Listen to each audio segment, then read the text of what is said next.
Bangladesh Nationalist party నాయకురాలు మాజీ ప్రధాని ఖలీదా జియా కుమారుడు తారిక్ రహమాన్ 17 ఏళ్ల తర్వాత స్వదేశానికి తిరిగి వచ్చారు. తన తల్లి ఖలీదా జియా అనారోగ్యంతో బాధపడుతుండటంతో ఆయన బంగ్లాదేశ్ కి తిరిగి వచ్చారు. 17 ఏళ్ల తర్వాత తన కుటుంబంతో కలిసి స్వదేశానికి వచ్చారు. ఢాకా ఎయిర్పోర్ట్ లో భద్రత కట్టుదిట్టం చేశారు పోలీసులు.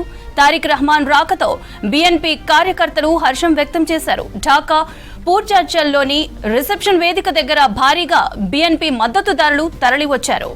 ఆయనకి గ్రాండ్ వెల్కమ్ చెప్పేందుకు సిద్ధమయ్యారు. తారిక్ ని డార్క్ ప్రిన్స్ గా ప్రత్యర్థులు పిలుస్తారు. తల్లి అనారోగ్యం, వచ్చే ఏడాది ఎన్నికలు జరుగుతున్న వేళ ఆయన వచ్చారని ఆరోపిస్తున్నారు. కాగా 2008లో మనీ లాండరింగ్, అప్పటి ప్రధాని షేక్ హసీనాను హత్య చేసినందుకు కుట్ర చేశారనే ఆరోపణలతో సహా అనేక నేరారోపణలు ఎదుర్కొంటున్నారు తారిక్ రహమాన్. దీంతో ఆయన బంగ్లాదేశ్ విడిచి లండన్ వెళ్లిపోయారు. అప్పటి నుంచి యూకేలోనే ఉన్నారు.